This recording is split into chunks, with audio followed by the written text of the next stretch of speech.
Gênesis, capítulo 13. No capítulo 12 do livro de Gênesis, nós descobrimos que Abraão tinha descido ao Egito por causa da fome na terra. Por causa da sua falta de fé e confiança em Deus para cuidar dele, Abraão fez com que Sarai passasse como sua irmã. Deus mandou uma praga aos egípcios, porque Faraó havia levado Sarai para seu harém. Faraó repreendeu Abraão por tê-lo enganado e mandou que seus homens deixassem Abraão viajar livremente.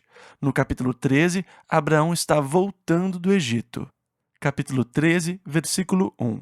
Subiu, pois, Abrão do Egito para o lado do sul, ele e sua mulher, e tudo o que tinha, e com ele Ló. Aquela seria a parte do sul da terra de Canaã, em direção à área de Berseba, Cádiz Barneia e Hebrom.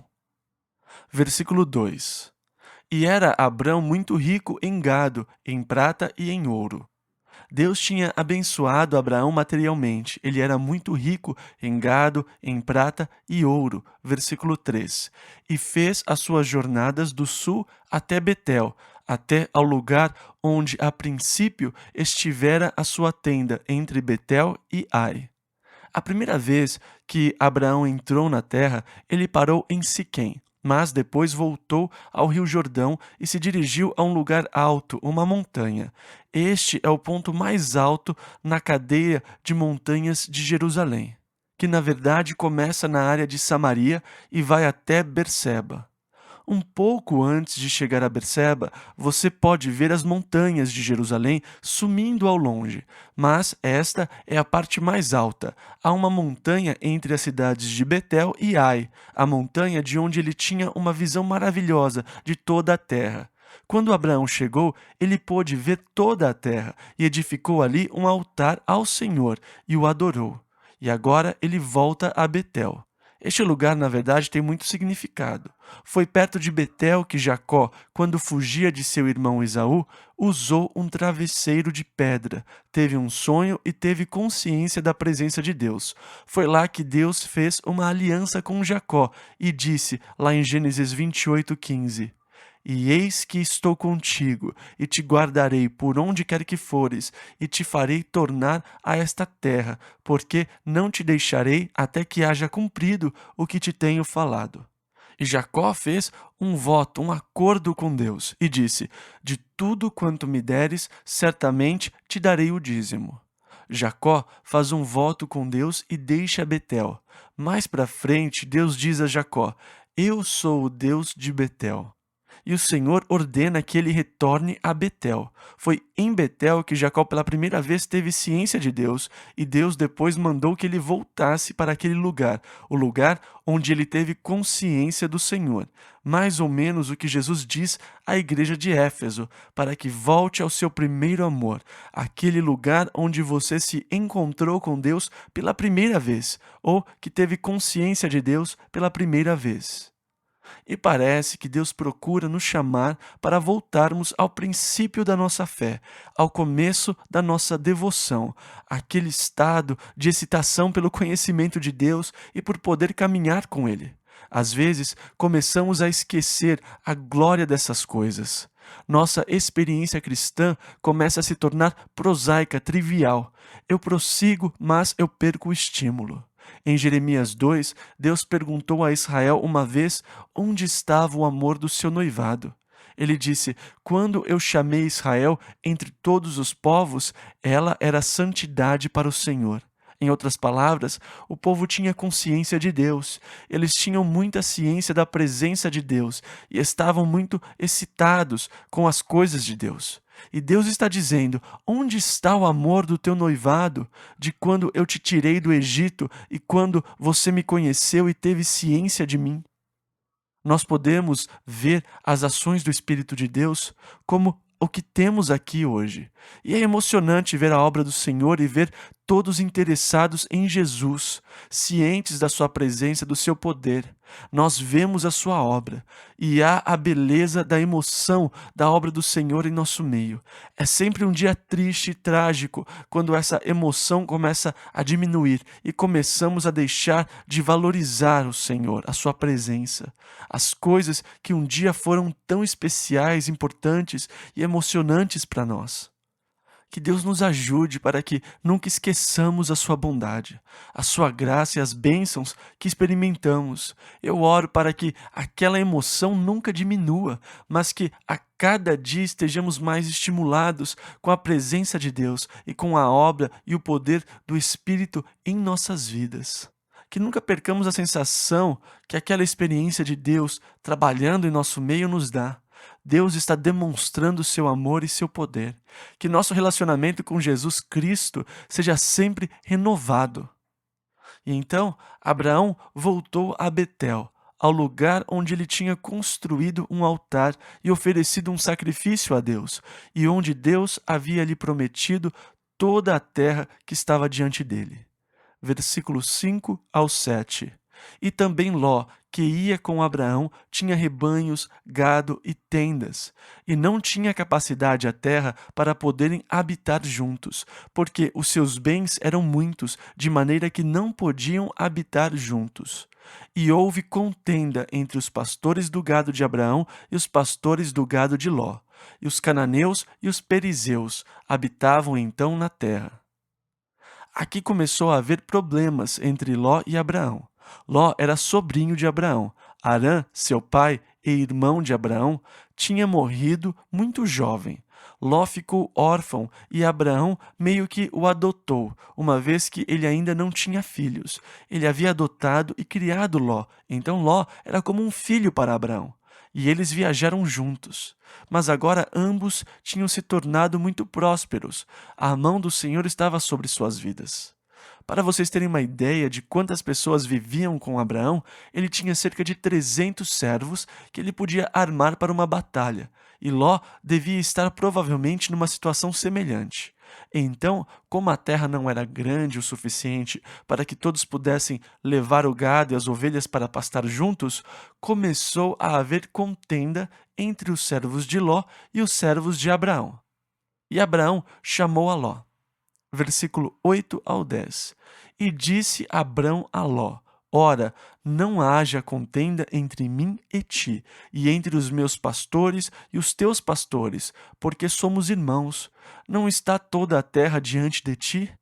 Eia, pois, aparta-te de mim, e se escolheres a esquerda, irei para a direita, e se a direita escolheres, eu irei para a esquerda. E levantou Ló os seus olhos, e viu toda a campina do Jordão, que era toda bem regada, antes do Senhor ter destruído Sodoma e Gomorra. E era como o jardim do Senhor, como a terra do Egito, quando se entra em Zoar. E aquilo não deve ter sido muito tempo depois do dilúvio.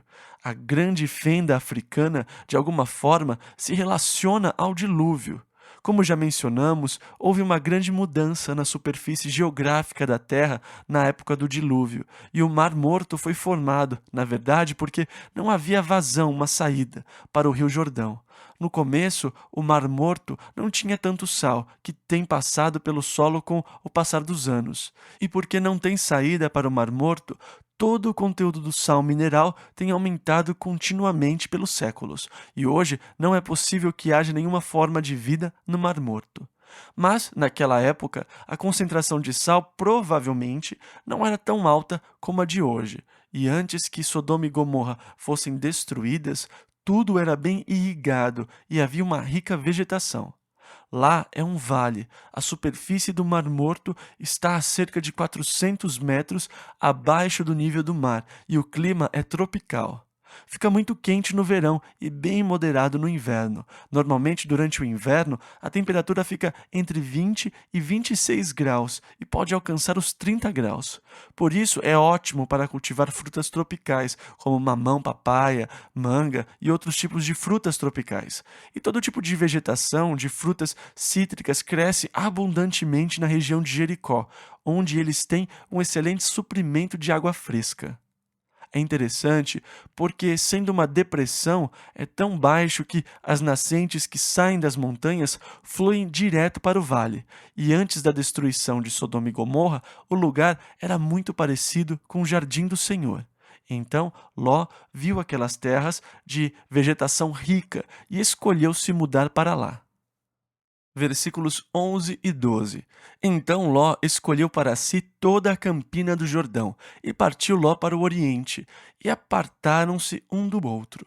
Habitou Abrão na terra de Canaã, e Ló habitou nas cidades da campina, e armou as suas tendas até Sodoma. Podemos dizer que este tenha sido o começo do lapso espiritual de Ló. Primeiro, sua escolha foi carnal.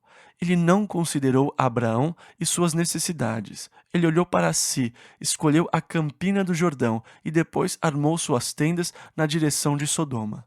Na próxima vez que o encontrarmos, ele estará sentado junto aos portões de Sodoma. Na verdade, ele vivia lá, porque logo à frente veremos que ele será capturado em Sodoma.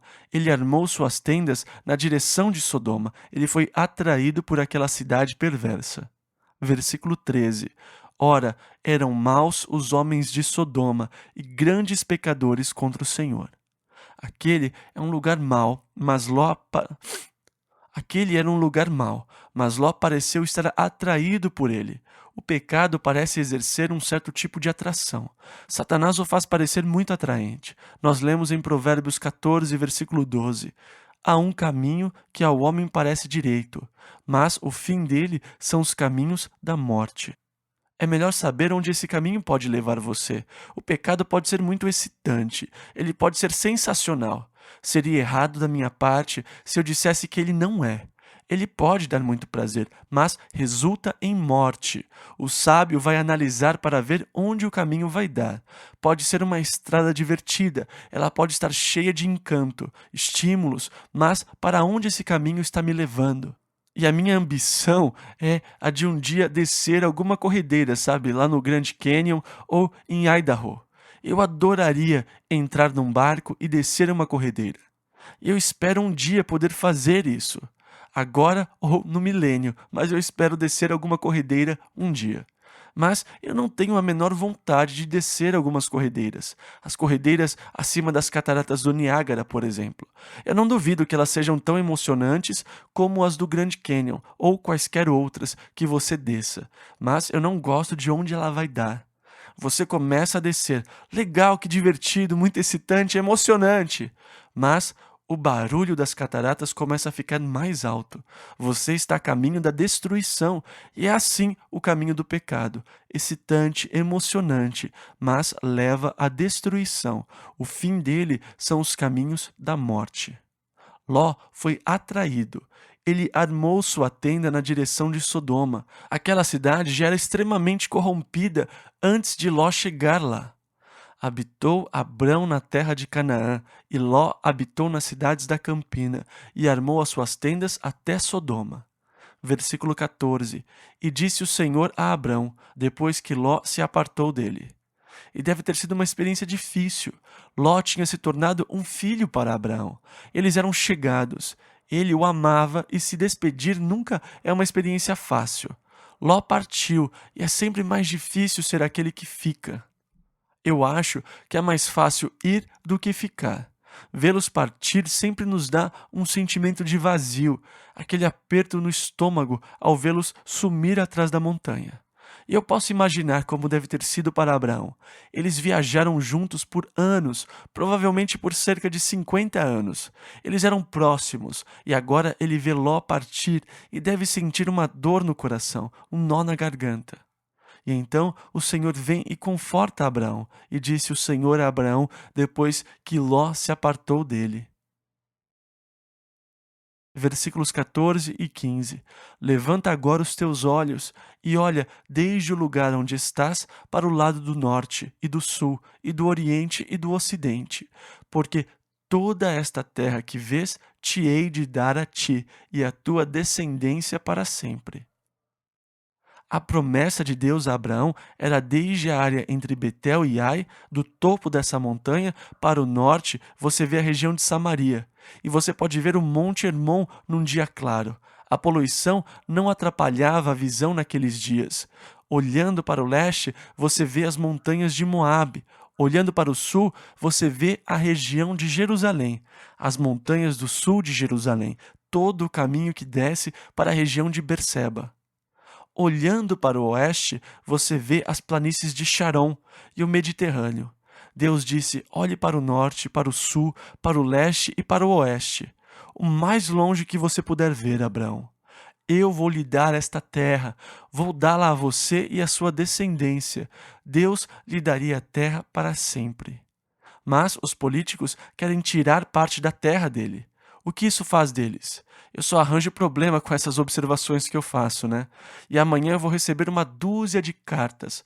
Eu deveria me desculpar. Eu acho que sou muito aberto e eu digo o que me passa na cabeça. Bem, vamos continuar. Versículo 16. E farei a tua descendência como o pó da terra, de maneira que se alguém puder contar o pó da terra, também a tua descendência será contada. Deus prometeu: eu vou multiplicar a sua descendência como o pó da terra. Em breve, no capítulo 15, nós vamos ver que Deus diz a Abraão: olhe agora para os céus e conta as estrelas, se as podes contar. E disse-lhe: assim será a tua descendência. Isso é interessante porque a ciência daqueles dias achava que havia 6.126 estrelas. Eles não achavam que as estrelas eram incontáveis. Muitos povos antigos contaram as estrelas, e até a época de Galileu não sabíamos que havia tantas estrelas no universo. Agora, eles estimam que o número de estrelas seja tão grande que você realmente não consegue contá-las. Há bilhões de galáxias como a nossa Via Láctea e há bilhões de estrelas em nossa galáxia. Estima-se que o número de estrelas seja de 10 elevado à 25ª potência, ou seja, 1 seguido de 25 zeros. Estima-se também que se você pegasse a quantidade de areia em uma polegada cúbica e calculasse o volume da Terra, veria que a Terra seria composta de provavelmente 10 elevado a 25 grãos de areia.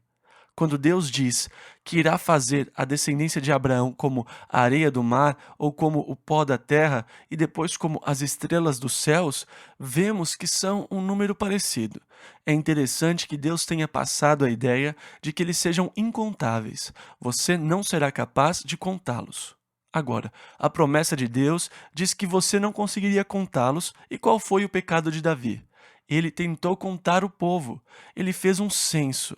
Deus não queria um censo do seu povo, porque a promessa de Deus é que eles seriam incontáveis como a areia do mar. Você não será capaz de contá-los. O pecado de Davi de fazer o censo e contar o povo trouxe um juízo de Deus contra Israel. E desde então eles não fizeram mais nenhum censo em Israel, mas todos tinham que depositar um ciclo no tesouro do templo, e depois eles contavam os ciclos. Os judeus ortodoxos até hoje não contam o número de pessoas em um grupo. Se você estiver jogando em grupo e tiver que contar as pessoas, o judeu ortodoxo não será contado. Eles dizem: você não é um, não é dois, não é três, não é quatro, não é cinco. Sempre achamos uma maneira de descumprir, a regra sem quebrá-la. E dessa forma, você não é contado porque você não é o um e não é o dois. Mas a promessa de Deus diz que o pó da terra não pode ser contado ou numerado, e assim como os seus descendentes. E agora o Senhor diz, versículos 17 e 18: levanta-te, percorre essa terra no seu comprimento e na sua largura, porque a ti a darei. E Abrão mudou as suas tendas, e foi e habitou nos carvalhais de Manre, que estão junto a Hebrom, e edificou ali um altar ao Senhor. E dessa forma Abraão se mudou de onde estava, que ficava a cerca de aproximadamente 25 quilômetros ao norte de Jerusalém, para um lugar que ficava a cerca de 35 quilômetros ao sul de Jerusalém, ainda nas colinas ou nas montanhas de Jerusalém, ao sul do Vale de Escol. Agora, Escol era um lugar que tinha lindos rios e era bem irrigado, e as uvas de Escol eram fenomenais. Elas ainda são. Algumas das uvas mais deliciosas que já comemos vieram lá do Vale de Escol e fica bem perto da região de Hebrom. Quando Josué e Calebe vão espiar a terra, cerca de 400 anos depois, para poder provar ao povo que a terra era muito fértil, eles pegaram um cacho de uvas, que era tão grande que tiveram que usar 2 homens para carregá-lo sobre um suporte. Eles levaram esse enorme cacho de uvas para mostrar ao povo que a terra era realmente fértil. E isso é maravilhoso. E então Abraão se mudou para o sul, nos carvalhais de Manre, perto de Hebrom, a cerca de 30 quilômetros de Jerusalém. Gênesis capítulo 14. E aconteceu nos dias de Anrafel, rei de Sinar. Sinar é a Babilônia. Versículo 1 ainda. Arioque, rei de Alazar, que é Babilônia, Kedorlaomer, rei de Elão, que é a Pérsia, e Tidal, rei de Goim, ou nações. Quais nações fazem parte de Goim, não sabemos. Eram 4 reis. Versículo 2: que estes fizeram guerra a Berá, rei de Sodoma, a Birsá, rei de Gomorra, a Sinabe, rei de Adimá. E esses reis, não faz sentido ler todos os nomes porque não vamos nos lembrar deles depois mesmo. Mas estes são os reis da planície, a região onde ficavam essas 5 cidades, nessa rica área do Vale do Jordão, que incluía as cidades do redor de Sidom.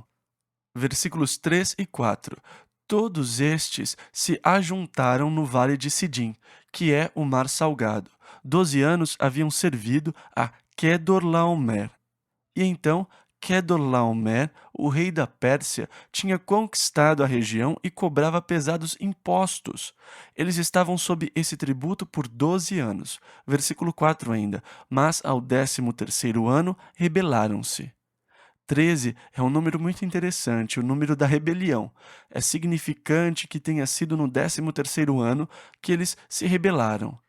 O número 13 é um número que aparece em outros lugares, sempre o número de rebelião. Por acaso, é o número de Satanás. Todo nome para Satanás em grego, quando você aplica a gematria, numerologia hebraica, o valor numérico daqueles nomes é sempre divisível por 13. Isso é muito interessante. E eu não sei o que isso quer dizer, mas 13 é o número da rebelião e, biblicamente, é o número de Satanás. Por isso que o número 13 tem sido considerado um número de azar. E quando você se envolve com o espiritismo, quando você começa a se interessar pelo espiritismo, o número 13 se torna um número muito significante. Eu não sei se vocês já estiveram num lugar chamado Winchester Rifle House. A dona da casa estava supostamente sendo guiada por espíritos e trabalhou continuamente na construção daquela casa. Quando você anda por ela, você encontra 13 janelas em uma sala, e há 6 degraus para descer, 7 para subir. E o número 13 é encontrado por toda a casa de muitas maneiras. Nas medidas da casa, no número de janelas, nos degraus e assim por diante. Ela usou aquele número por toda a casa. É um número familiar a todos que se interessam por espiritismo. O número 13 é um número importante para eles e, interessantemente, biblicamente, é o número de Satanás, o número da rebelião. Então, serviram ao rei por 12 anos, no 13º ano se rebelaram. Versículo 5. E ao 14º ano, ele, Kedorlaomer, reuniu-se com os reis da Babilônia e invadiram a área onde hoje é a Jordânia, mas na história era Moabe. Eles invadiram todo o país, todo o caminho até Edom. Nos versículos seguintes, você tem todas as cidades que eles conquistaram. Eles vieram para o sul e seguiram em direção oeste, ao chegar na área de Edom, que ficava no Monte Seir. Depois cruzaram até finalmente chegar a Cádiz. Eles conquistaram todas essas cidades, e a arqueologia confirmou essa parte da história contada na Bíblia, quando descobriram grandes cidades que nunca foram reconstruídas. Eles destruíram completamente as cidades, saquearam os despojos e as cidades nunca mais foram reconstruídas. As ruínas foram datadas como sendo do período entre os séculos 17 a.C. e 19 a.C., o que as coloca na época desta invasão. Na verdade, descobriram muitas dessas cidades que estão listadas aqui. Nas escavações de ruínas, descobriram uma grande civilização que existiu naquele lugar. Mas elas foram destruídas pela invasão da Confederação Babilônica com a Confederação dos Reis Persas. O propósito da invasão era chegar a Sodoma e as outras 4 cidades das Campinas, que tinham se rebelado contra o imposto que pagavam a Quedorlaomer, o rei de Elão. Versículo 10. E o vale de Sidim estava cheio de poços de betume. Betume aqui, na verdade, quer dizer asfalto. Essa área do vale tinha muitos poços de betume asfáltico. E quando Deus mandou fogo dos céus para consumir Sodoma, eles provavelmente pegaram fogo. Quando a temperatura está alta, o suficiente para pegar fogo, eles queimam por muito tempo. Então, essa era uma área cheia de betume. É interessante que na Torre de Babel, eles usaram betume como argamassa. Quando Rockefeller leu a Bíblia, ele reparou nisso e pensou: se há betume, deve haver petróleo. E ele começou a explorar, procurando por petróleo na região da Arábia Saudita e do Irã. E é por isso que ele se tornou um homem tão rico. Ele leu a Bíblia e usou a cabeça. Versículo 10 ainda. E fugiram os reis de Sodoma e de Gomorra, e caíram ali, e os restantes fugiram para um monte. Agora, lá existem muitos despenhadeiros, cavernas, esconderijos.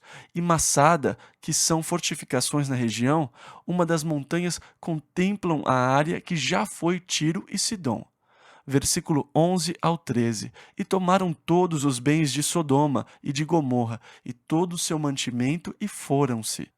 Também tomaram a Ló, que habitava em Sodoma, filho do irmão de Abrão, e os seus bens, e foram-se. Então veio um que escapara, provavelmente um dos servos de Ló. Versículo 13 ainda. E o contou a Abrão, o hebreu. Esta é a primeira vez que a palavra hebreu é usada. Ela provavelmente vem do nome de um antepassado de Abraão, Éber. E ele é chamado de hebreu aqui. É um nome que foi adotado mais tarde, mas Israel é o nome que é usado para designar o povo, porque Jacó e Israel definem mais a nação que Deus abençoou. Os hebreus, tecnicamente, incluiriam os árabes, porque eles também são descendentes de Ismael. Versículo 13. Ele habitava junto dos carvalhais de Manre, o amorreu, irmão de Escol, e irmão de Aner. Eles eram confederados de Abraão. Então havia outros que também habitavam na área de Manre, Escol, que deu seu nome ao vale de Escol mais tarde, e seus 2 irmãos, Manre e Aner. Versículo 14. Ouvindo, pois, Abrão que o seu irmão, isto é, Ló, estava preso, armou os seus criados, nascidos em sua casa, 318, e os perseguiu até Dan. Isto nos dá uma ideia da fortuna de Abraão.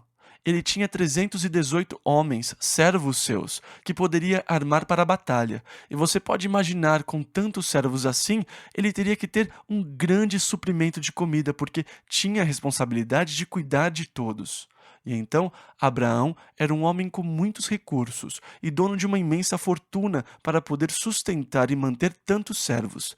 Eles os perseguiram até Dan. Agora, Dan fica na parte mais alta da Galiléia. Fica um pouco antes de chegar aos pés do Monte Hermon, provavelmente a uns 8 quilômetros de Bânias, na encosta do Monte Hermon, onde nasce o Rio Jordão, e depois ele segue todo o caminho até a extremidade norte da Galiléia. Quer dizer que, desde a área de Hebrom, ele os perseguiu por cerca de 200 quilômetros. Foi uma senhora caminhada para esses homens que não tinham como transportar as armas. Calculando que numa marcha acelerada você consiga fazer 40 quilômetros por dia.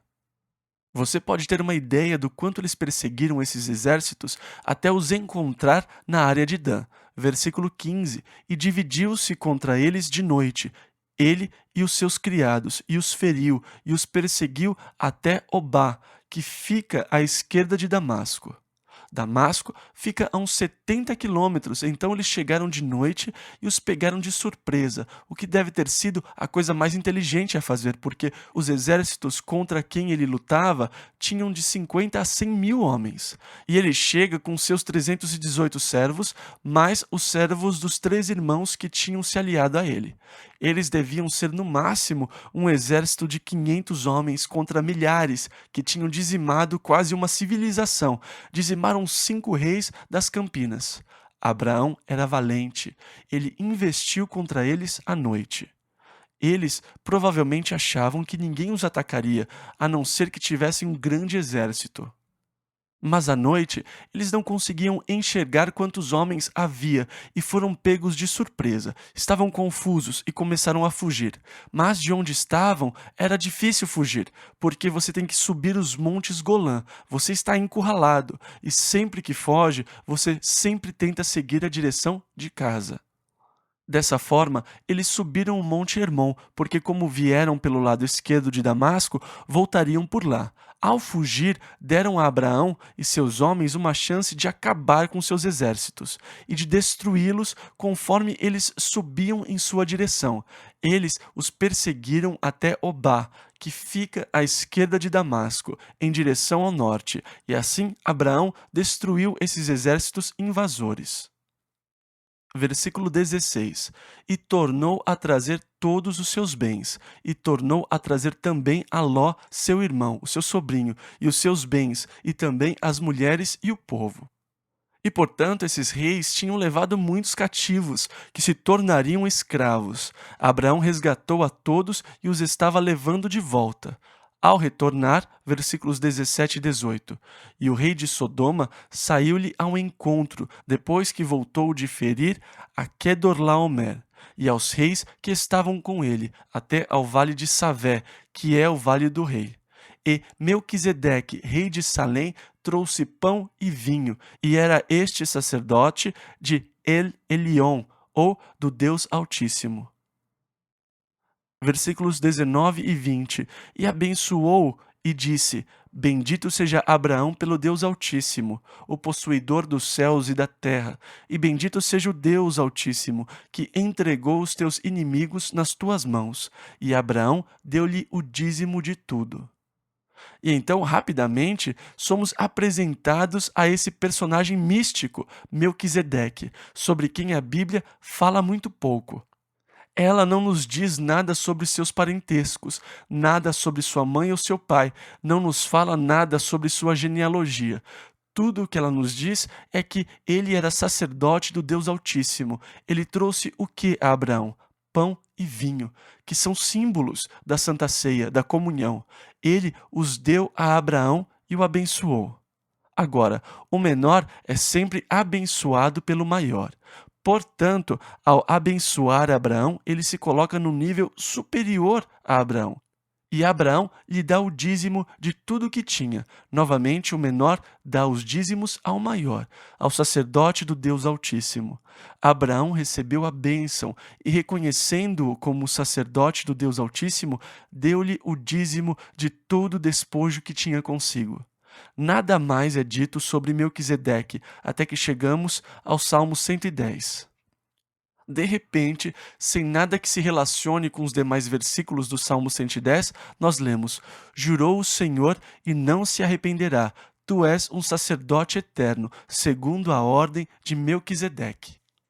Isaque, filho de Abraão, teve um filho chamado Jacó, que teve 12 filhos.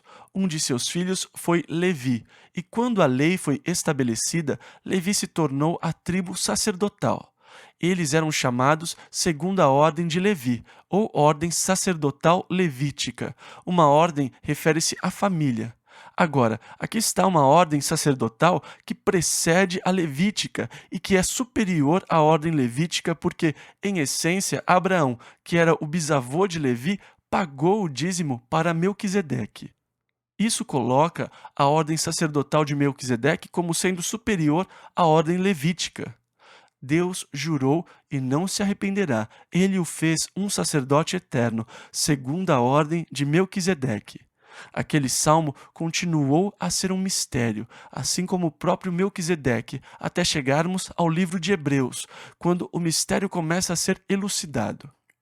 O autor do livro de Hebreus mostra que Jesus, embora seja da tribo de Judá, sobre a qual as Escrituras não dizem nada a respeito de sacerdócio, mostra que Jesus, mesmo sendo da tribo de Judá, é da ordem de Melquisedeque, uma ordem sacerdotal superior. Portanto, ele pode ser o grande sumo sacerdote daqueles que foram a Deus através dele. Melquisedeque foi chamado Rei da Justiça, assim como o Rei da Paz. Rei de Salém. Salém é um antigo nome de Jerusalém. Então, ele foi um dos primeiros reis de Jerusalém, mas ele também foi chamado Rei da Justiça.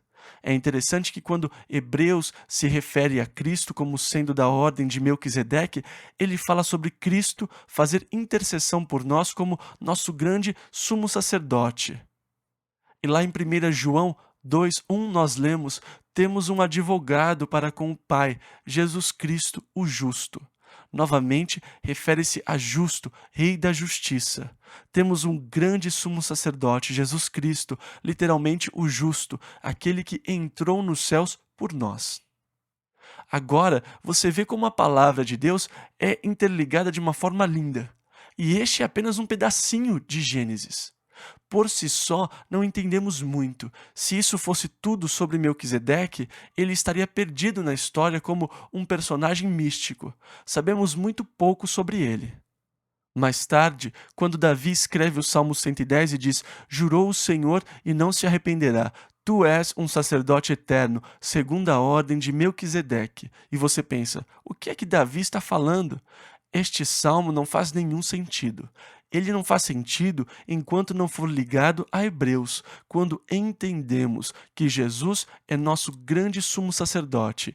Ele não é da tribo de Levi. Verdade, porque ele tinha que ser o leão da tribo de Judá para cumprir a profecia do Messias. Mas ele é sacerdote, não segundo a ordem levítica, mas segundo a ordem de Melquisedeque, que não teve pai, nem mãe, nem genealogia.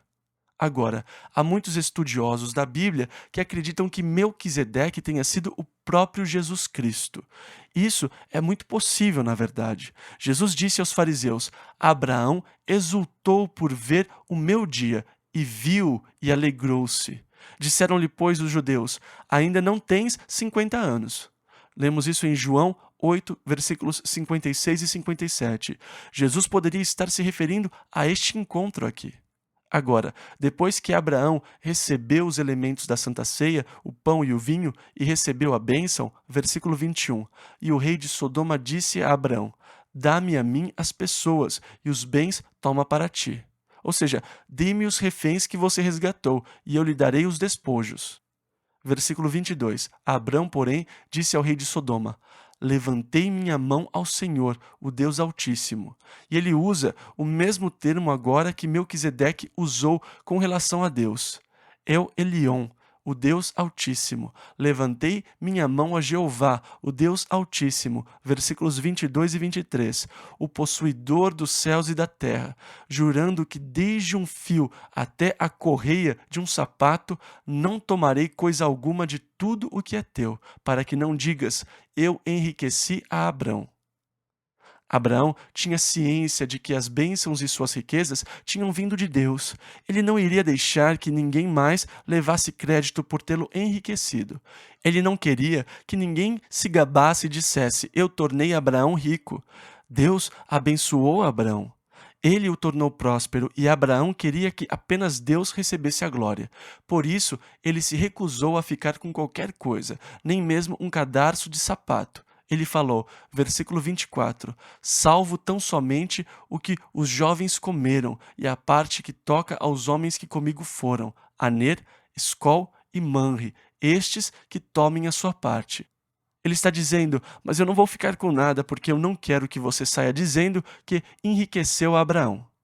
Esta é uma lição importante para nós. Nunca receber o crédito pela obra de Deus. O homem parece gostar de levar o crédito pelo que Deus faz. Eu jejuei tantas semanas e eu fiz isso e fiz aquilo. Eu fiz um compromisso e fiz este sacrifício, sabe? E porque eu sou maravilhoso, Deus fez tudo isso. Como é horrível quando alguém procura levar o crédito por algo que Deus fez.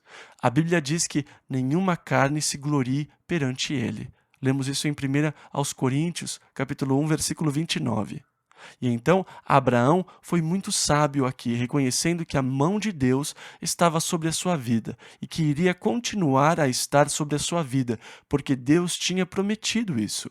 Ele disse: Eu não quero nem mesmo uma correia de sapato vinda de você, para que no futuro você não venha dizer: Eu enriqueci a Abraão. Ele reconheceu que era Deus que o tinha abençoado com as suas riquezas.